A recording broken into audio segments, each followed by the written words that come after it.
നമസ്കാരം.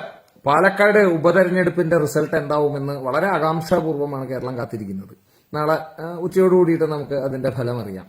മൂന്ന് മുന്നണികളും വിജയിക്കും എന്നാണ് അവകാശപ്പെടുന്നത്. ശക്തമായിട്ടുള്ള ത്രികോണ മത്സരമാണ് പാലക്കാട് നടന്നിട്ടുള്ളത്.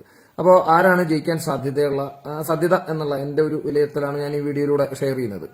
1,37,000 വോട്ടാണ് പാലക്കാട് പോൾ ചെയ്തിട്ടുള്ളത്. ഈ 1,37,000 വോട്ടിൽ 52,000-ഓളം വോട്ട് BJP നേടുമെന്നാണ് BJP നേതൃത്വം പറയുന്നത്. അങ്ങനെ 52,000 വോട്ട് BJP നേടുകയാണെങ്കിൽ നിസ്സംശയം പറയാം പാലക്കാട് MLA ആയിട്ട് ശ്രീമാൻ ശ്രീ കൃഷ്ണകുമാർ വിജയിക്കുകയും ചെയ്യും. അതുപോലെ നിയമസഭയിലെ BJP സാന്നിധ്യമായിട്ട് അദ്ദേഹം മാറുകയും ചെയ്യുമെന്നുള്ളത്. കാരണം 1,37,000-ൽ 52,000 പോയാൽ ബാക്കി വരുന്ന 85,000-ൽ ഒരിക്കലും 52,000-ന്റെ മുകളിൽ ഒരു വോട്ട് ഒരു പാർട്ടിക്ക് അല്ലെങ്കിൽ ഒരു കാൻഡിഡേറ്റിന് നേടുക എന്ന് പറയുന്നത് അസാധ്യം എന്ന് തന്നെ വേണമെങ്കിൽ പറയാം. അപ്പോ ഞാൻ മനസ്സിലാക്കുന്നത് ഏതാണ്ട് 38,000-ഓളം വോട്ടുകൾ CPIM-നും 38,000-40,000-ന്റെ ഇടയിൽ വോട്ടുകൾ CPIM-നും ബാക്കി ഒരു 45,000-47,000 വോട്ട് കോൺഗ്രസിനും നേടാൻ സാധിക്കുമെന്നുള്ളതാണ്. അപ്പോൾ അങ്ങനെ വരികയാണെന്നുണ്ടെങ്കിൽ തീർച്ചയായിട്ടും സി കൃഷ്ണകുമാർജി ഒരു റഫ് കട്ട് ഇട്ട ഒരു 5,000 വോട്ടിന്റെ അടുത്ത് ഭൂരിപക്ഷത്തിൽ പാലക്കാട് വിജയിക്കാൻ സാധ്യതയുണ്ട്.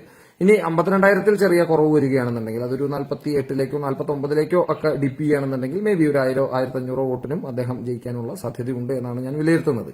അപ്പോൾ ഈ ഒരു വോട്ടിംഗിന്റെ ഒരു കാര്യത്തില് അല്ലെങ്കിൽ അതിന്റെ ഒരു പോളിംഗിന്റെ കാര്യത്തിലുള്ള സംഭവ വികാസങ്ങളൊക്കെ നമ്മളൊന്ന് പഠിച്ചു നോക്കി കഴിഞ്ഞു കഴിഞ്ഞാല് ഒരു പക്ഷേ മറ്റേ സരിൻ വോട്ട് ഉയർത്തുകയാണ് എന്നുണ്ടെങ്കിൽ ഒരു 42,000-ലേക്കോ 43,000-ലേക്കോ സരിന്റെ വോട്ട് ഉയർത്തുകയാണെന്നുണ്ടെങ്കിൽ രാഹുൽ മാങ്കൂട്ടത്തിൽ മുരളീധരന്റെ പോലെ 3ാം സ്ഥാനത്തേക്ക് പോയാലും അത്ഭുതപ്പെടാനില്ല എന്നുള്ളതാണ് എന്റെ ഒരു വിലയിരുത്തൽ. അപ്പോൾ നോക്കൂ, 3 സ്ഥാനാർത്ഥികളാണ് മത്സരിക്കുന്നത്. സരിനുണ്ട്, കൃഷ്ണകുമാറുണ്ട്, അതുപോലെ തന്നെ രാഹുൽ മാങ്കൂട്ടത്തിലുണ്ട്.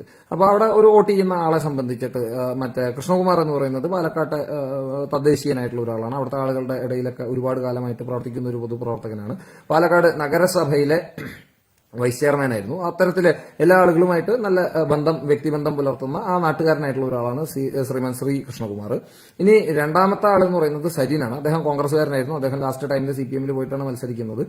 ആസ് എ പേഴ്സൺ വളരെ ഏബിൾ ആയിട്ടുള്ള ഒരാളാണ്. അദ്ദേഹം നന്നായി സംസാരിക്കുന്ന ഒരാളാണ്. അദ്ദേഹം IAS കാരനാണ്, ഡോക്ടറാണ്, പ്രൊഫഷണലി ഹൈ എൻഡിൽ നിൽക്കുന്ന ആളാണ്. ഭരിക്കുന്ന പാർട്ടിയുടെ മറ്റേ സ്ഥാനാർത്ഥിയാണ്. ഇനി ജയിക്കുകയാണെന്നുണ്ടെങ്കിൽ നല്ല ഏതെങ്കിലും സ്ഥാനം കിട്ടാനും സാധ്യതയുള്ള ഒരാളാണ്. അപ്പോൾ ഒരാളെ സംബന്ധിച്ച്, ഒരു വോട്ടറെ സംബന്ധിച്ച് ആളുകളെ, കാൻഡിഡേറ്റിനെ, പാർട്ടിയൊക്കെ കൺസിഡർ ചെയ്യുന്ന സമയത്ത് ഈ വക കാര്യങ്ങളാണല്ലോ മനസ്സിലൂടെ കടന്നു പോകുക. അപ്പോൾ അങ്ങനെ രാഹുൽ മാങ്കൂട്ടത്തിന്റെ കാര്യത്തിലേക്ക് വരുമ്പോൾ രാഹുൽ മാങ്കൂട്ടത്തിനെ വോട്ട് ചെയ്യാൻ അല്ലെങ്കിൽ അദ്ദേഹത്തിനെ പ്രിഫർ ചെയ്യാൻ എന്താണ് ഒരു കാരണം എന്ന് ചോദിച്ചാൽ അദ്ദേഹം ഷാഫിക്കയുടെ അനിയനാണ് എന്നുള്ളത് മാത്രമാണ്. ഈ ഷാഫിക്കയുടെ അനിയൻ എന്നുള്ള ലേബലിലല്ലാതെ രാഹുൽ മാങ്കൂട്ടത്തിനെ മറ്റുള്ള 2 മറ്റേ കാൻഡിഡേറ്റ്സിനെയും വെച്ചിട്ട് അദ്ദേഹത്തെ കൺസിഡർ ചെയ്യാനുള്ള ഒരു എലിമെന്റ് ഇല്ല എന്നുള്ളതാണ് കോൺഗ്രസ്സുകാർ നേരിടുന്ന ഏറ്റവും വലിയ ഒരു പ്രശ്നം. പിന്നെ പാലക്കാട്ടെ കോൺഗ്രസ്സുകാരുടെ ഇടയിൽ ഇതിനോട് വലിയ അതൃപ്തി ഉണ്ട് എന്നുള്ളതും ഞാൻ മനസ്സിലാക്കുന്നു ചില ആളുകളൊക്കെ ആയിട്ട് സംസാരിക്കുന്ന സമയത്ത്. അപ്പോൾ ഷാഫിക്കയുടെ അനിയൻ എന്നുള്ളതാണ് പൊതുവിലെ അവിടെയൊക്കെ പറഞ്ഞുകൊണ്ടിരിക്കുന്നത്. രാഹുൽ മാങ്കൂട്ടമാണ് മറ്റേ എന്താ പറയുക കാൻഡിഡേറ്റ് എങ്കിലും പ്രചാരണവുമായിക്കോട്ടെ അദ്ദേഹത്തിന്റെ കൂടെ ഒരു നിഴലായിട്ട് എപ്പോഴും ഷാഫിയുണ്ട്. ഈ ഷാഫി എന്ന് പറയുന്ന സംഭവം അത്ര വലിയൊരു സംഭവമൊന്നുമില്ല. അത് ഇവിടുത്തെ മീഡിയയും ഇവിടുത്തെ ആൾക്കാരും ഇവിടുത്തെ സോഷ്യൽ മീഡിയ ഒക്കെ കൂടിയിട്ട് ഉയർപ്പിച്ച ഒരു ബലൂൺ മാത്രമാണ് ശ്രീമാൻ ഷാഫി. അല്ലാതെ അദ്ദേഹം അത്ര വലിയൊരു സംഭവമായിട്ട് എനിക്ക് തോന്നുന്നില്ല. കാരണം ഒരു മണ്ഡലത്തിൽ 40,000 മുസ്ലിം വോട്ടുള്ള ഒരു മണ്ഡലത്തിൽ ഏതാണ്ട് 36,000 വോട്ട് പോൾ ചെയ്യുന്ന ഒരു മണ്ഡലത്തിൽ വക്കം തുമ്പും പൊട്ടാതെ ഒരു 35,000 വോട്ട് നേടാൻ സാധ്യതയുള്ള ഒരു മറ്റേ അത് മാത്രമാണ് ശ്രീമാൻ ഷാഫി പറമ്പിൽ. അല്ലാതെ അദ്ദേഹം അത്ര വലിയൊരു ആനത്തല സംഭവമായിട്ട് എനിക്ക് തോന്നിയിട്ടില്ല. പാലക്കാട് ഏതാണ്ട് 8-9 കൊല്ലമായിട്ട് MLA ആണ്. അദ്ദേഹത്തിന്റെ സിഗ്നേച്ചറുള്ള ഒരു പരിപാടിയും പാലക്കാട് നടന്നിട്ടുള്ളതായിട്ട് എനിക്കറിയില്ല. ഞാൻ കേട്ടിട്ടില്ല. ഇനിയിപ്പോൾ ഉണ്ടോന്ന് എനിക്കറിയില്ല. നാട്ടിൽ നടക്കുന്ന കല്യാണം, മരണം, അതുപോലെ ഉത്സവം, പന്തുകളി ഇവിടെയൊക്കെ വരും. ഗംഭീരമായിട്ട് ആൾക്കാരെ കെട്ടിപ്പിടിക്കും, ചിരിക്കും, ഫോട്ടോ എടുക്കും എന്നുള്ളതല്ലാതെ ഒരു MLA എന്ന് പറയുന്ന തരത്തിൽ അത്ര വലിയൊരു വിജയിച്ച ആളൊന്നുമില്ല ശ്രീമാൻ ഷാഫി പറമ്പിൽ. അപ്പോൾ പിന്നെ ഈ മീഡിയയും സോഷ്യൽ മീഡിയ ഒക്കെ കൂടിയിട്ട് ഒരു ബൂസ്റ്റ് കൊടുത്തങ്ങോട്ട് കയറ്റിയതാണ്. അപ്പൊ ഞാൻ നേരത്തെ പറഞ്ഞ പോലെ ഈ 36,000 മുസ്ലിം വോട്ടിന്റെ പവറിൽ ഇങ്ങനെ ജയിച്ചു പോയ ഒരാളാണ്. ശ്രീധരനെയൊക്കെ തോൽപ്പിക്കുക എന്ന് പറയുന്നത് വലിയ സംഭവം തന്നെയാണ് കേട്ടോ, അതല്ല എന്നല്ല പറയുന്നത്. പക്ഷെ അതിന്റെ കാതലായിട്ടുള്ള അടിസ്ഥാനം എന്ന് പറയുന്നത് ഈ പറയുന്ന 40,000-ൽ 35,000-ഓളം വരുന്ന പോൾ ചെയ്യപ്പെടുന്നതിൽ വലിയൊരു ശതമാനം നേടുന്ന ആ ഒരു പ്രക്രിയയാണ് എന്നർത്ഥം. മാത്രമല്ല കഴിഞ്ഞ തവണ ശ്രീധരനെ തോൽപ്പിക്കാൻ CPM-കാർ തന്നെ തുറന്ന് സംബന്ധിച്ചതാണ് കോൺഗ്രസിന് വോട്ട് മറച്ചു കൊടുത്തിട്ടുണ്ട് എന്നുള്ളത്. അപ്പൊ ഇത്തവണ അങ്ങനെ കാര്യമായിട്ട് നടന്നിട്ടില്ല.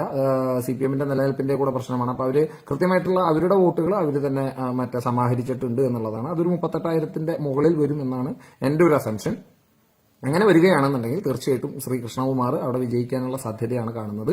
അൺലസ് ബി ജെ പിയുടെ വോട്ട് കാര്യമായിട്ട് ഡിപ്പ് ചെയ്യാത്തടത്തോളം കാലം ബി ജെ പിയുടെ വിജയത്തെ തടയാൻ പ്രയാസമായിരിക്കും എന്നാണ് ഞാൻ മനസ്സിലാക്കുന്നത്. കോൺഗ്രസ്സുകാരുടെ ശരീരഭാഷയിലും അത് ഉണ്ട് എന്നാണ് എനിക്ക് തോന്നുന്നത്. അപ്പൊ എന്തായാലും അടൂരുള്ള ഈ 33 വയസ്സായിട്ടുള്ള ഈ രാഹുൽ മാങ്കൂട്ടത്തിനെ അവിടെ നിന്ന് മറ്റേ ഷാഫിയുടെ പ്രത്യേക ഇൻട്രസ്റ്റിന്റെ പുറത്ത് അവിടെ കൊണ്ടിറക്കി അവിടുത്തെ ജില്ലാ കമ്മിറ്റിക്കാർക്കും അവിടുത്തെ പ്രാദേശിക ആൾക്കാർക്കൊന്നും വലിയ ഇൻട്രസ്റ്റ് ഒന്നും ഉണ്ടായിരുന്നില്ല.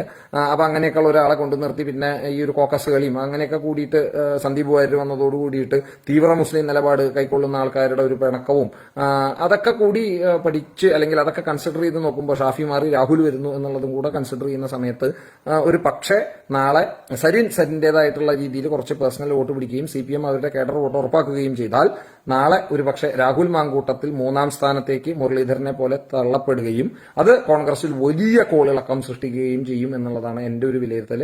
അപ്പോൾ നാളെ വോട്ടെണ്ണി കഴിഞ്ഞതിന് ശേഷം മാത്രമേ നമുക്ക് പറയാൻ പറ്റുള്ളൂ ഇത് ജനാധിപത്യമാണ്, നമ്മളുടെ കണക്കൂട്ടലുകളൊക്കെ തന്നെ അപ്പാടെ പിഴച്ചു പോകാനുള്ള സാധ്യതയുമുണ്ട്. അപ്പോൾ let's see what happens. Thank U.